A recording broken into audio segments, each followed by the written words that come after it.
नमस्कार, news capital express देख रहे हैं आप। मैं हूं आपके साथ गुंजन। बुलेटिन की शुरुआत करेंगे बड़ी खबर के साथ।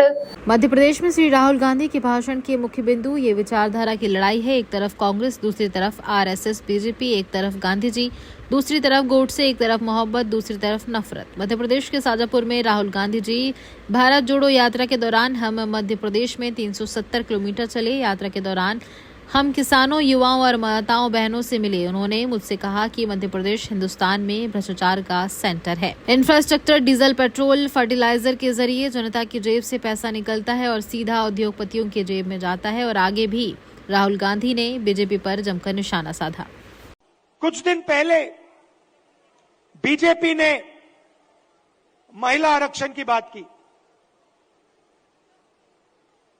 महिला आरक्षण में हमने एक सवाल उठाया, कांग्रेस पार्टी ने उठाया, बीजेपी ने कोई जवाब नहीं दिया। हमने दो चीजें कही।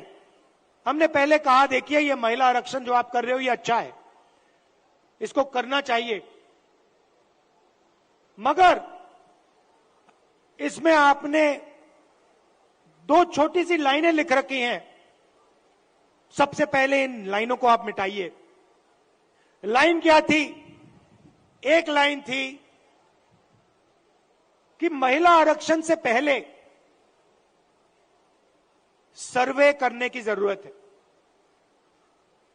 और दूसरी लाइन, महिला आरक्षण करने से पहले हमें जो डीनोटिफिकेशन होता है उसको करना है। इससे क्या होगा? इससे महिला आरक्षण 10 साल बाद होगा, आज नहीं होगा। तो हमने कहा पहले ये दो लाइनों को आप बदलिए, और उसके बाद हमने और भी गहरी चीज कही और सवाल पूछा कि महिला आरक्षण में ओबीसी आरक्षण क्यों नहीं है?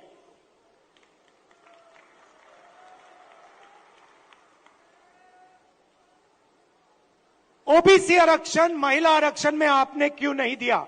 नरेंद्र मोदी जी, आप कहते हैं कि आप ओबीसी के लिए काम करते हैं, आप ओबीसी के नेता हैं, तो आपने महिला आरक्षण के अंदर के बीच में ओबीसी आरक्षण क्यों नहीं किया? और देश के सामने एक सच्चाई अदानी जी हैं। पोर्ट्स देख लीजिए, एयरपोर्ट्स देख लीजिए, इंफ्रास्ट्रक्चर देख लीजिए, धान के साइलोज देख लीजिए, हर जगह आपको अदानी जी दिखाई देंगे। अदानी जी किसानों के जेब में से हर रोज जेब में से आपका पैसा लिया जाता है। इंफ्रास्ट्रक्चर में, डीजल में, पेट्रोल में, फर्टिलाइजर में आपके जेब में से पैसा निकलता है और सीधा इन दो उद्योगपतियों के जेब में जाता है। नेशनल महुआ उत्सव मनाया गया भोपाल के राज्य प्रशासन एकेडमी में, जिसमें महुआ से बनी चीज बताई गई। महुआ कितना उपयोगी है शरीर के लिए, ये सब बताया गया।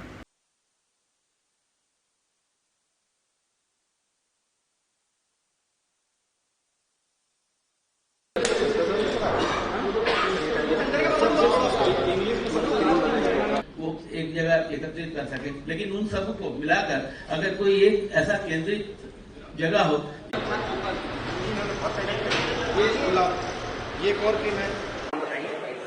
मैं डॉक्टर दिलीप कुमार, मुख्य कार्यपालन अधिकारी, MFP park, Madhya Pradesh minor forest produce processing and research centre एवं अपर प्रबंध संचालक लघु वनोपज संघ भोपाल। सर, आज महुआ कॉन्क्लेव का आयोजन किया जा रहा है, क्या उद्देश्य है?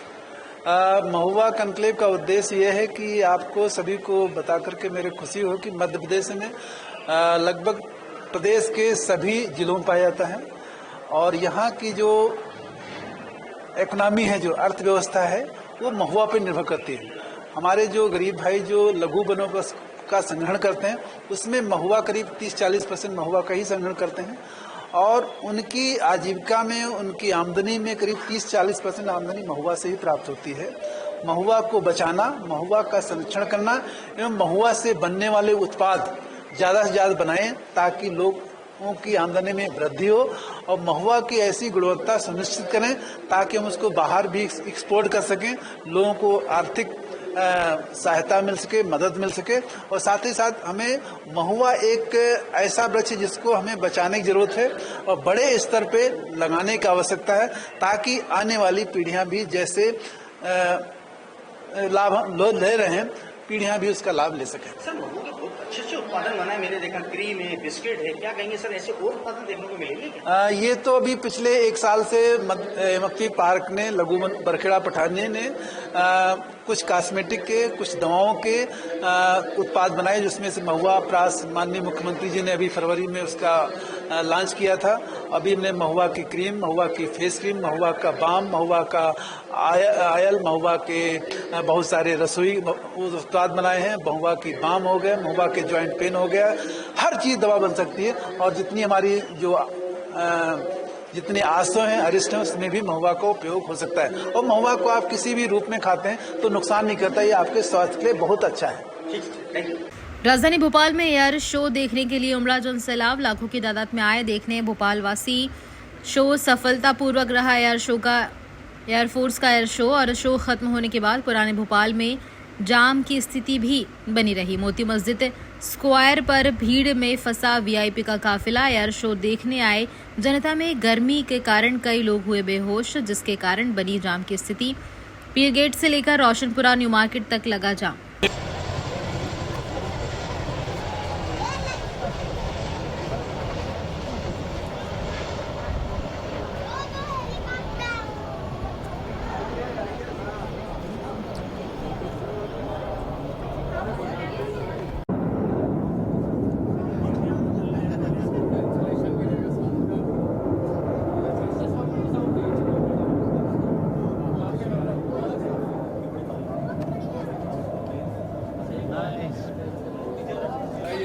अरे वो गनमैन को और 2 लोगों को भेजा तेरे को लेने के लिए, तेरे को फोन कर रहे हैं क्या वो? पैदल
गनमैन को और 2 लोगों को भेजा तेरे को लेने के लिए, तेरे को फोन कर रहे हैं क्या वो? पैदल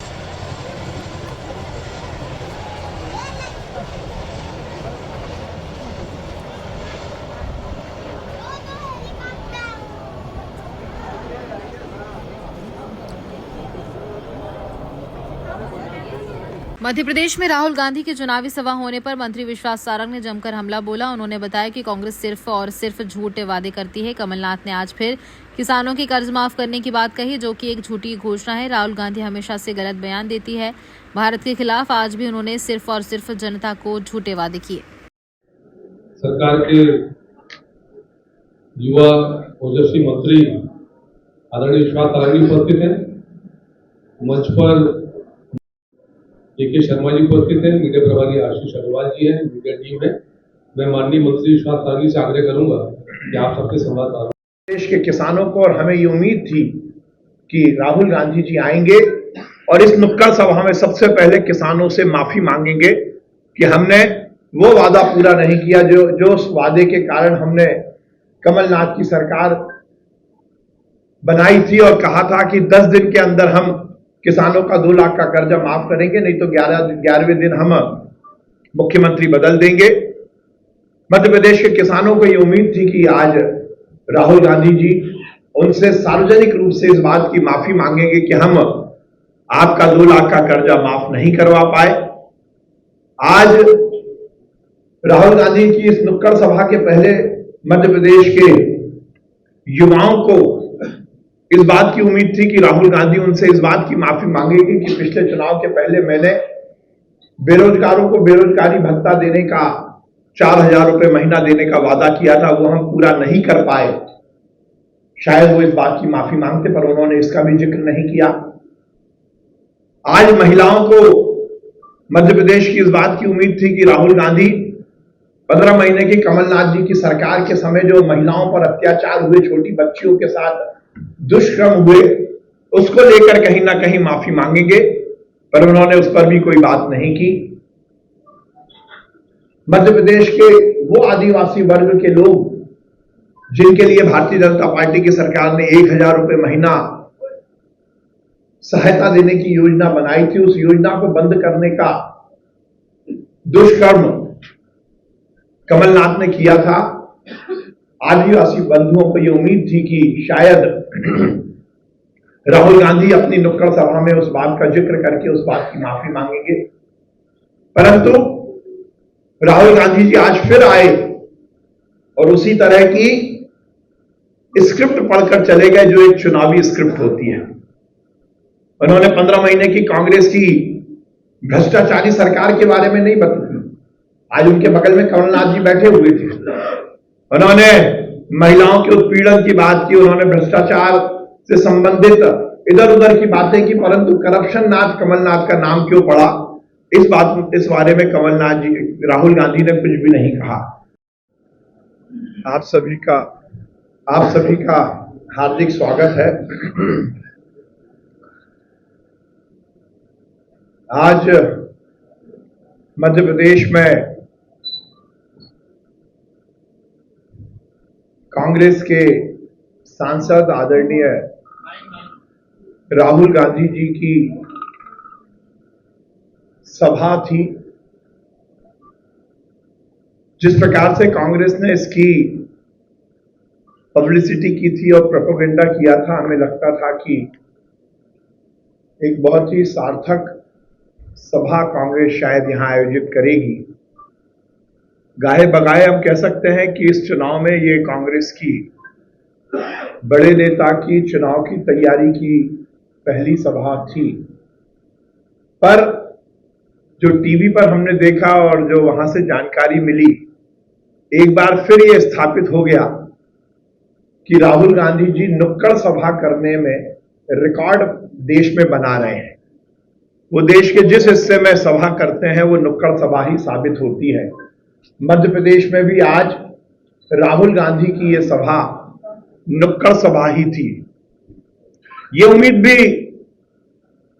सभी मध्य प्रदेश वासियों को थी और खासकर किसान, मजदूर, महिला और युवाओं को इस बात का विश्वास था कि आज राहुल गांधी जब आएंगे तो वो कहीं ना कहीं अपनी इस सभा को 5 साल पहले जो उन्होंने 2008 के पहले चुनाव अभियान की शुरुआत के समय सभा की थी उससे जोड़ेंगे।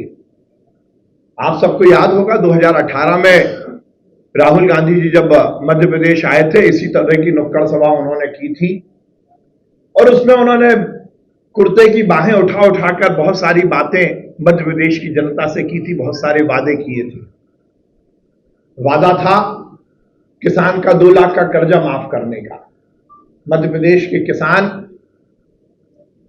कमलनाथ की 15 महीने की सरकार में रोज इस बात का इंतजार करते रहे कि शायद आज हमारा 2 लाख का कर्जा माफ होगा, परंतु 15 महीने की सरकार में एक भी किसान का 2 लाख का कर्जा माफ नहीं हुआ। मध्य भारत में पहली बार Madhya Pradesh blind cricket association की ओर से 5 से 8 अक्टूबर तक 4 दिवसीय नेशनल ब्लाइंड क्रिकेट टूर्नामेंट का आयोजन किया जा रहा है, जिसमें मध्य प्रदेश, राजस्थान, पश्चिम बंगाल, गोवा, पंजाब, उड़ीसा राज्य की क्रिकेट टीम हिस्सा लेंगी। इस नेशनल इवेंट के लिए प्रदेश सरकार के माननीय मंत्री, खिलाड़ी एवं कई गणमान्य व्यक्तियों को आमंत्रण भेज दिया गया। और हमारे पास अभी दिखाने के लिए नहीं है, मैं क्षमा चाहता हूँ उसके लिए।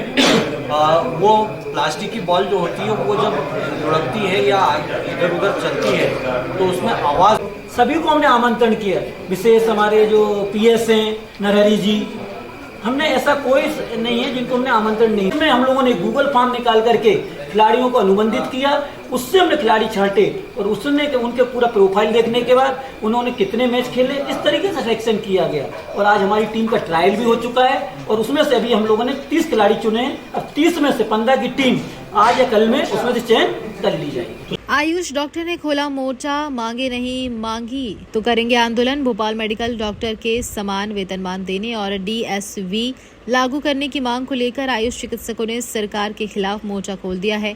आयुष चिकित्सक संघ ने चेतावनी दी है कि अगर उनकी 7 दिन के अंदर मांगे नहीं मानी गई तो वह आंदोलन करने पर मजबूर होंगे और आने वाले विधानसभा चुनाव में मतदान का बहिष्कार कर उनकी मांग पूरी करने वाले पार्टी को ही अपना मतदान देंगे।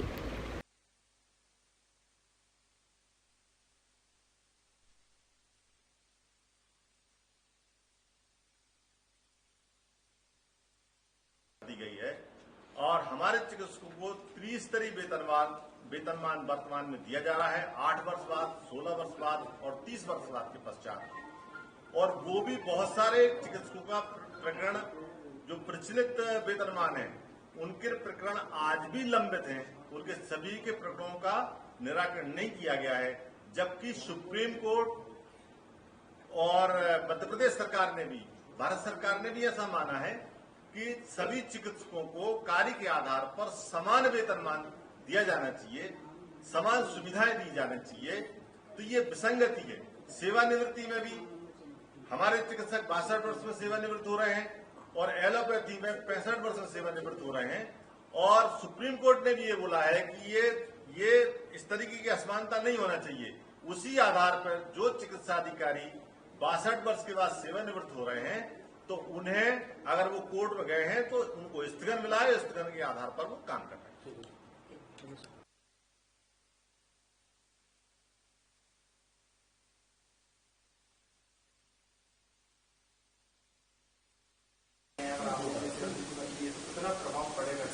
निश्चित रूप से अगर आपका ये प्रश्न है कि हड़ताल पे अगर चले जाते हैं तो स्वास्थ्य सेवाओं पे इसलिए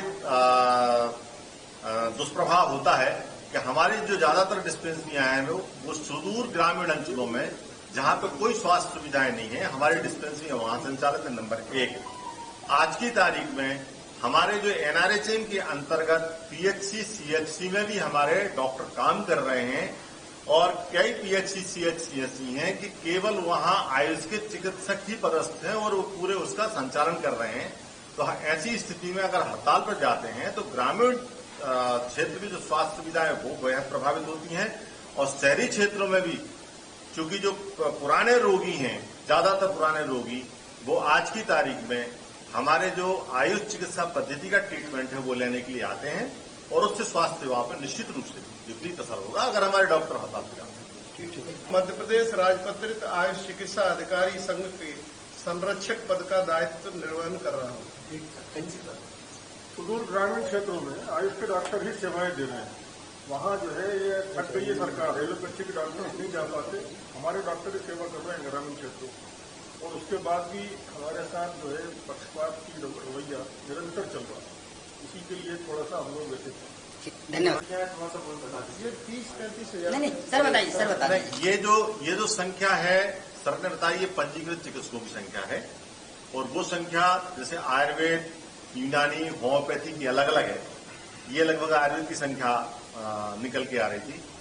जो हमारे मेडिकल ऑफिसर हैं मध्य प्रदेश में और पैरामेडिकल स्टाफ अगर सारे को मिलाते हैं तो वो लगभग 6000 के लगभग संख्या वर्तमान में आयुष डिस्पेंसरियों में और हॉस्पिटल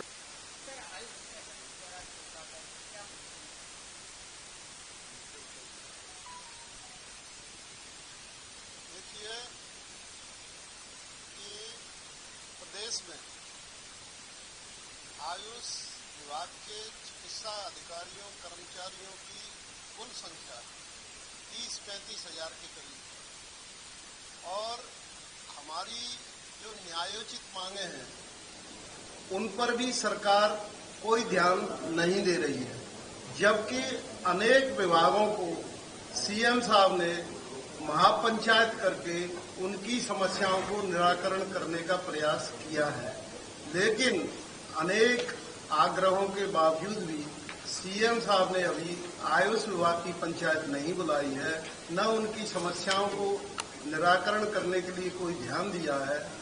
उनका ध्यान आकर्षित करने के लिए हमने प्रदेश के पूरे जिलों के जो हमारे मध्य प्रदेश राजपत्रित आयुष चिकित्सा अधिकारी संघ के जिला अध्यक्ष हैं और वहां के जो चिकित्सक हैं उनको निर्देशित किया था कि आप 25 और 26/9/2023 में अपने अपने जिलों में मुख्यमंत्री के नाम से कलेक्टर महोदय को एक ज्ञापन सौंपेंगे, जिसमें न्यायोचित मांगे जो हमारी हैं उनको सीएम तक पहुंचाएंगे। उसी तारतम्य में आज ये प्रेस वार्ता रखी गई है।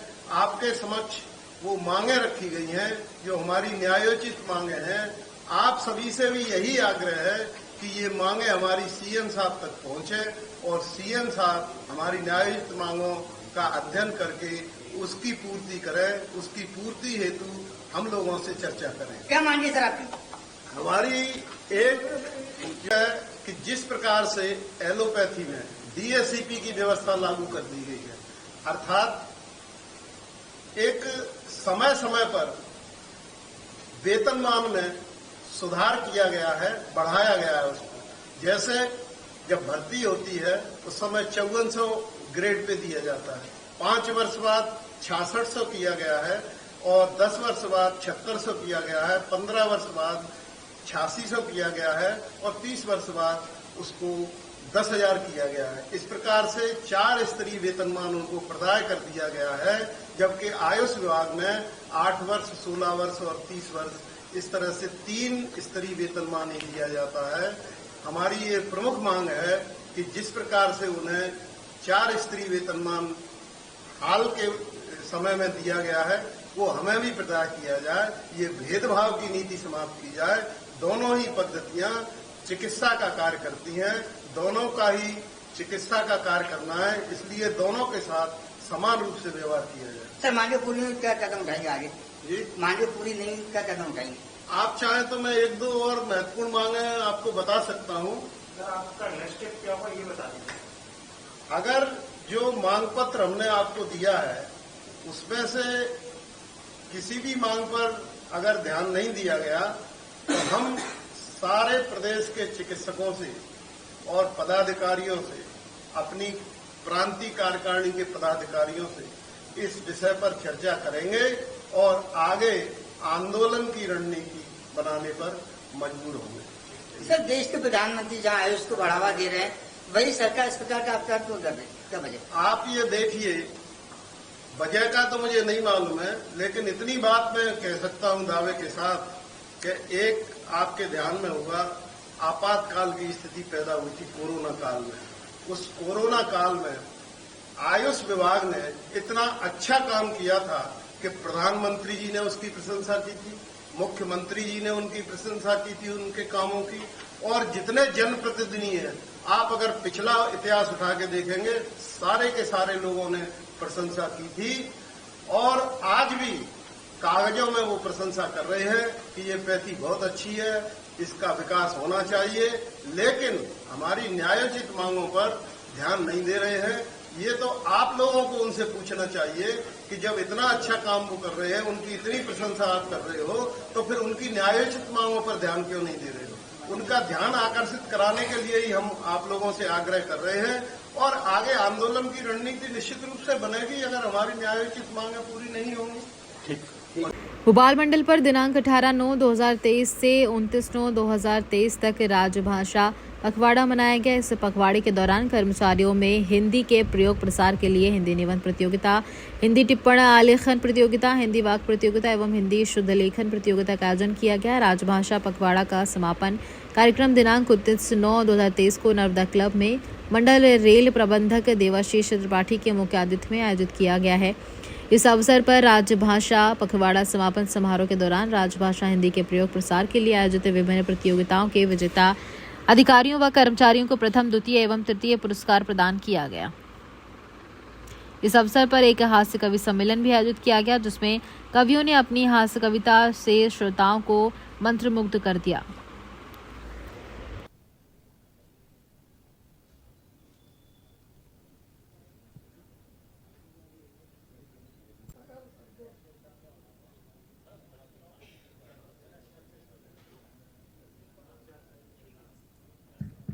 हिंदी पखवाड़े का समापन हाँ किस तरीके से देखते हैं? राजभाषा पखवाड़ा एक बहुत अच्छा पहल है जो कि हम लोग हर साल करते हैं और इसमें हिंदी के प्रचार प्रसार के लिए हम लोग पूरी प्रचार प्रसार के लिए को हम दिखाते हैं। और जैसा कि अभी इन्होंने बताया कि हमारे यहाँ 15 दिन तक पखवाड़े में लगभग अलग अलग प्रतियोगिताएं की जाती हैं, जिसमें जो विजेता होते हैं उनको इस समापन समारोह में हम लोग पुरस्कृत करते हैं, जिससे कि उनका उत्साहवर्धन हो सके और प्रचार प्रसार में भी पूरा सहयोग रहे। आज कितने लोगों को यहाँ पुरस्कृत किया जा रहा है? यहाँ पे लगभग 10 कर्मचारी हमारे अपने जो कर्मचारियों को पुरस्कृत होंगे और साथ ही मुख्यालय में भी महाप्रबंधक द्वारा एक अधिकारी और 2 कर्मचारियों को पुरस्कृत किया गया है। आगे और राजभाषा को बढ़ाने के लिए और क्या प्रयास किए जा रहे हैं? राजभाषा को बढ़ाने के लिए प्रयास निरंतर किए जाते हैं। जैसे कि हम ये पखवाड़ा आयोजित करते हैं और हमारा जो कार्य किया हम फाइलों में कार्य करते हैं, जो हम जितना अपना आपस में आधिकारिक तौर पे कार्य करते हैं उसमें हम राजभाषा में कार्य करने का पूरा प्रयास करते हैं और हमारी ये भरसक कोशिश रहता है कि जितने अधिकारी हैं और कर्मचारी हैं वो भी राजभाषा में राजभाषा को प्रयोग करें अपने आधिकारिक तौर पर। धन्यवाद। विधानसभा चुनाव से पहले चौरसिया समाज भी शक्ति प्रदर्शन करेगा। अखिल भारतीय आदर्श चौरसिया महासमाज के राष्ट्रीय अध्यक्ष गौरव चौरसिया ने बताया कि 1 अक्टूबर को राजधानी में भेल दशहरा मैदान में समाज का महाकुंभ आयोजित किया जाएगा, जिसमें प्रदेश भर से समाज के लोग शामिल होंगे। उन्होंने कहा कि लगातार राजनीतिक पार्टियां चौरसिया समाज की उपेक्षा कर रही है। उन्होंने बताया कि कार्यक्रम में मुख्यमंत्री शिवराज सिंह चौहान और पूर्व मुख्यमंत्री कमलनाथ को भी आमंत्रित किया गया। जहां पे चौरसिया समाज की संख्या भी अच्छी है, चौरसिया समाज व्यापारिक क्षेत्र से जुड़ा हुआ समाज है और हम लोग बड़े सीधे सच्चे निश्चल भावना के लोग हैं, कमिटमेंट के पक्के व्यक्ति हैं और छल और कपट हमसे बनता नहीं है। शायद इस वजह से भी राजनीति में चौरसिया समाज के लोग आगे नहीं है। कौन सी ऐसी विधानसभा है जिनमें आप लोगों की संख्या ज्यादा है, वहाँ सीटों की मांगे? मध्य प्रदेश में चौरसिया समाज 15 से 20 विधानसभाएं ऐसी हैं जहां पे हमारी संख्या अच्छी संख्या। नाम बताइएगा।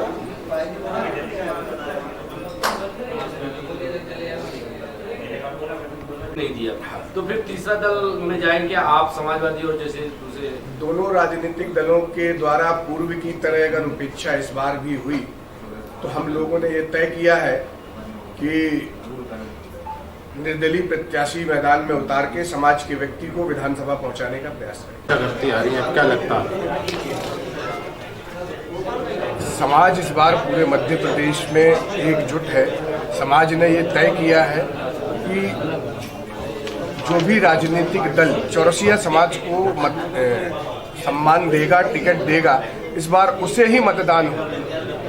और उपेक्षा अगर पूर्व की तरह इस बार भी उपेक्षा होती है तो हम लोग निर्दलीय प्रत्याशी उतार के जहां पे भी समाज के लोगों की संख्या है हम वहां निर्दलीय प्रत्याशी उतार के विधानसभा में पहुंचाने का प्रयास करेंगे। और राजनीतिक दलों के द्वारा अगर उपेक्षा हुई तो समाज इस बार मुट्ठी बंद है और ये तय कर चुका है एकजुट होकर के पूरे प्रदेश में हम लोग मतदान करेंगे। वर्तमान में मध्य प्रदेश की सरकार की अगर बात करें तो 1% से टिकी हुई है और चौरसिया समाज का जो वोट का प्रतिशत है 3% के